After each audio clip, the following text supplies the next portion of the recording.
Hey guys, what's up everybody? Welcome or welcome back again to another video tutorial from the Apex Predator Billiards Club. My name is Apex and you're your aspiring semi-professional pool player and pool instructor all the way from Jamaica. Alright guys, and in today's video we are going to be looking at a tactical battle that took place between myself and the Ghost. The Ghost is what I call the best version of myself. This guy, this imaginary guy, does not miss and plays the best safeties, plays the best kicks, does the best run out, does the best of everything. It's the best version of myself. Alright, so in today's video it is mainly to highlight the tactical battle that took place between myself and my imaginary opponent. And so it's not so much about the run out. Eventually the rack is going to come to an end, but I want you to take out some very good pointers, especially the thought process that took place whilst the game was going on.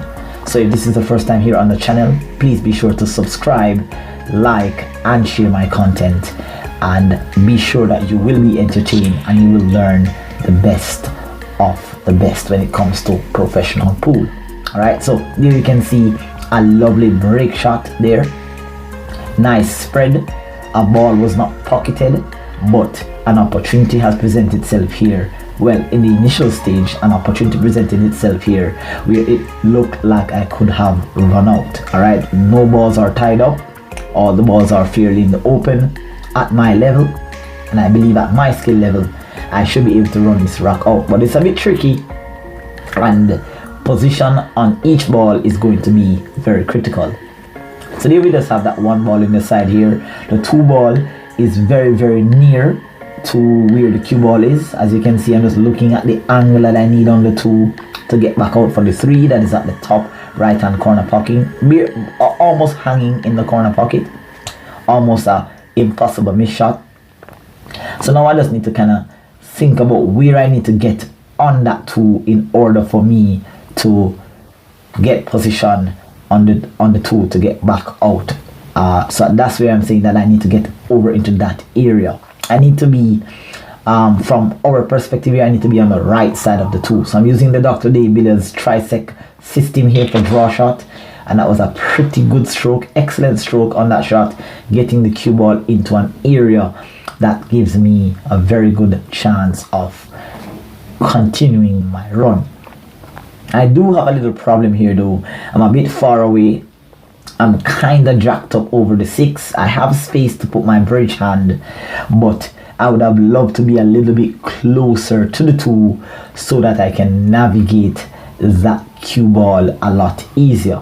Alright, so it's not a tough shot, definitely makeable, and position on the 3 is guaranteed once this 2 ball has been deposited.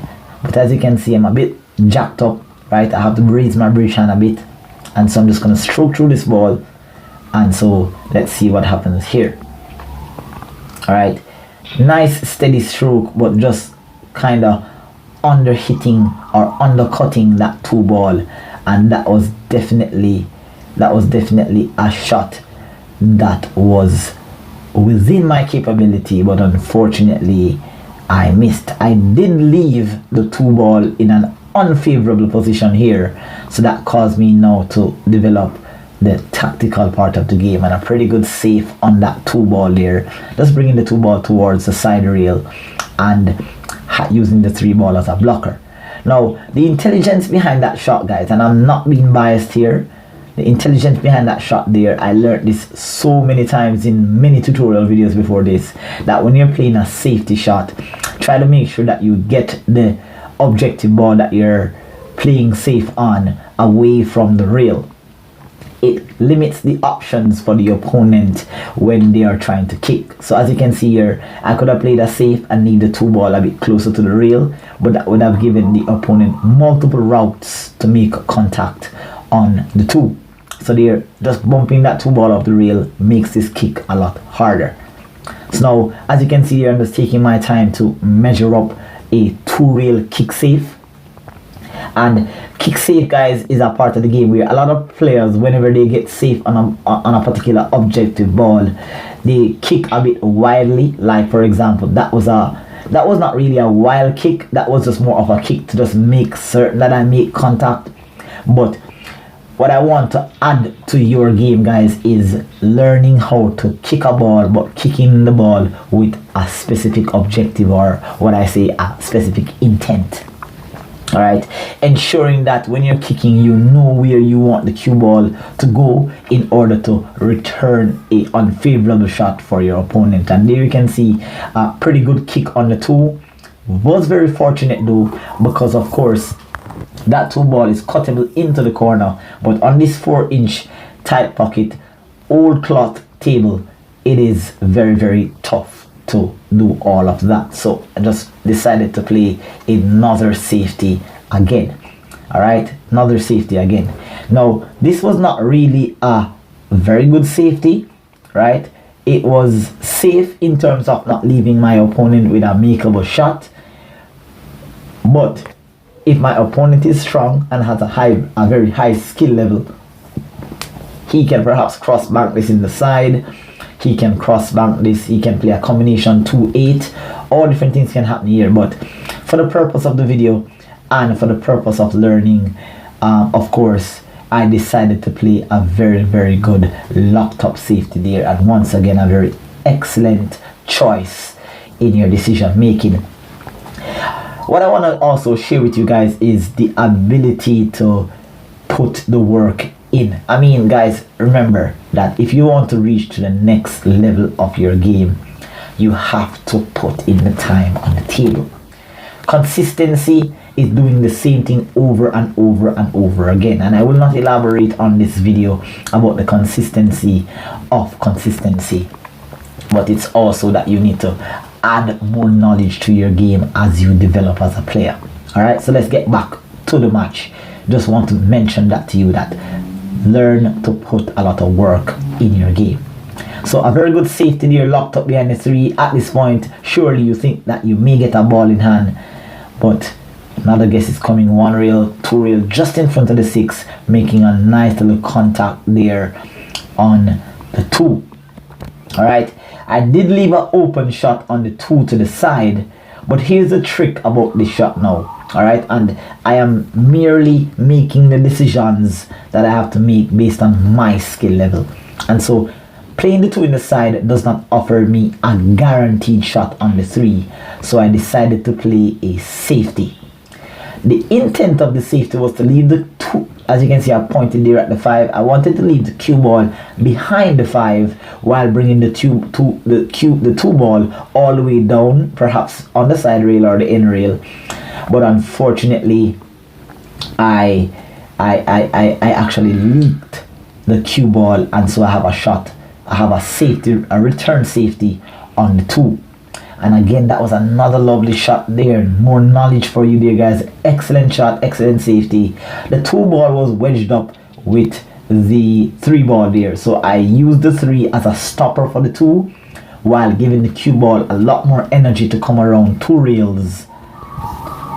To hide behind the 5 ball all the way up to where I'm aiming from. So again, this is a really, really good safety, and the tactical battle continues. That's about 3 to 4 innings each, myself and the ghost.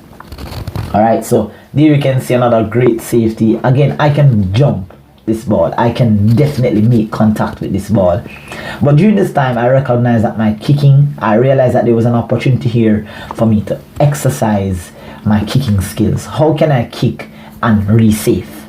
And this is something that a lot of players will need to add to their game to the future. So here I decided to play a 2 rail kick. I wanted to just come off the left side of the 2, bringing the cue ball back up to where I am here, but ooh, so close there.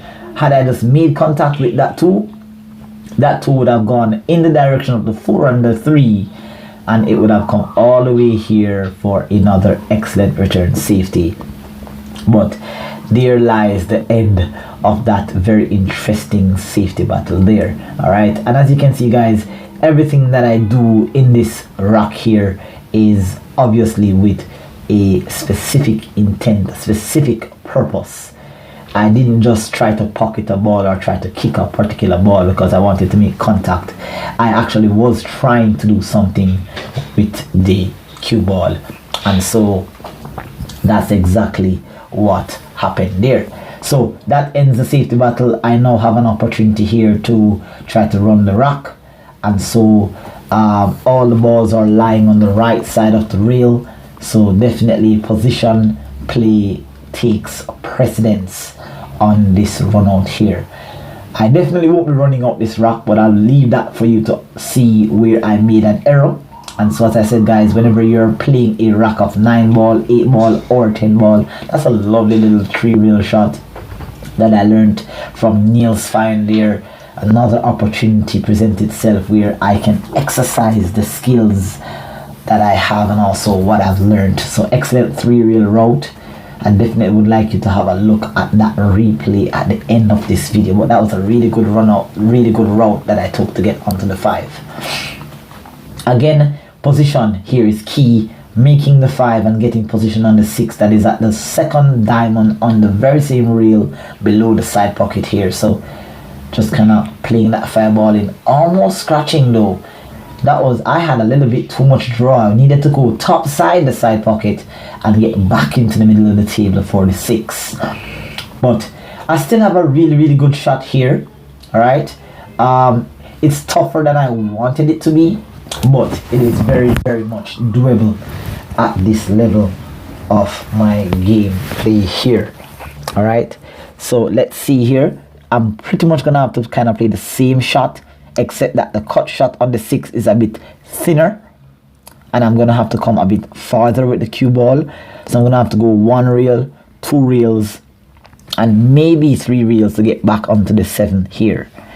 I have 2 sides of the 7 that I can play on the left side and on the right side. So let's see what I decided to do here. Just play with a bit of draw, low right spin, cutting that ball in, but oh, so unfortunate that it catch the nipple, or it catch the jaw, the inside jaw of the side pocket, sending the cue ball in a complete opposite direction. But had that cue ball just touched the top side of that side pocket, I would have definitely been guaranteed a position on the 7.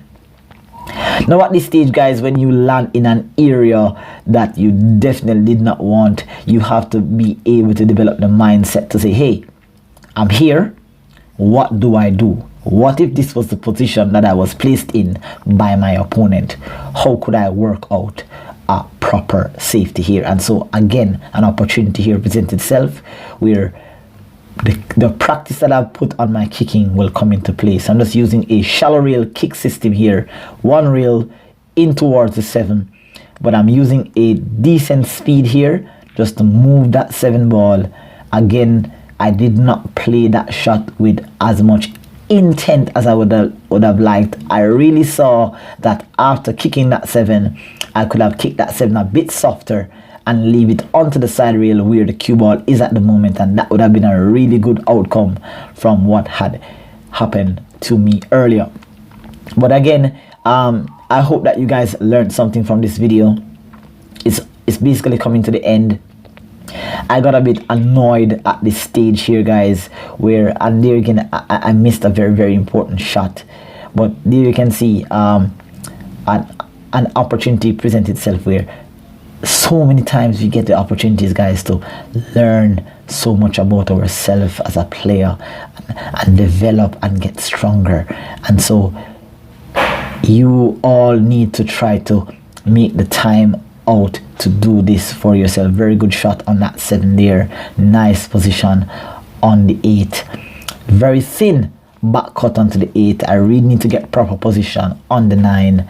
So let's see what I decided to do here. But as we're coming to the end of the video, guys, I just want to thank you all for staying with me. Thank you for subscribing. Thank you for liking the videos, watching, and I hope that you are learning from me, because I am learning from myself. I am developing as a player. I'm getting stronger as a player, and I need to use this opportunity also to tell you guys that I haven't been posting a lot of tutorials as it relates to the development of your game, because I have been on the circuit, I have been performing.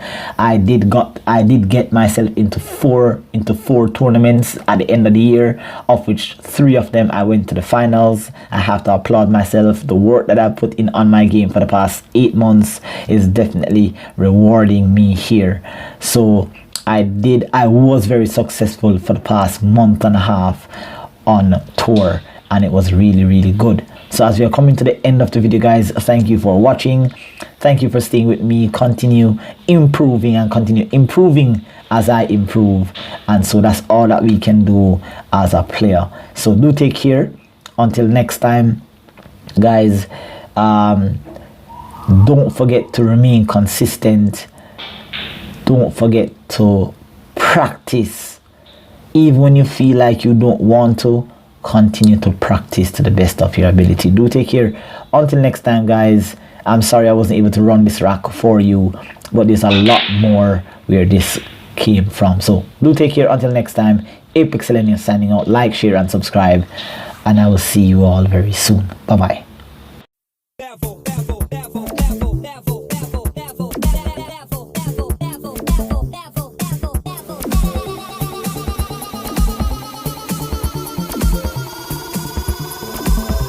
To the next level.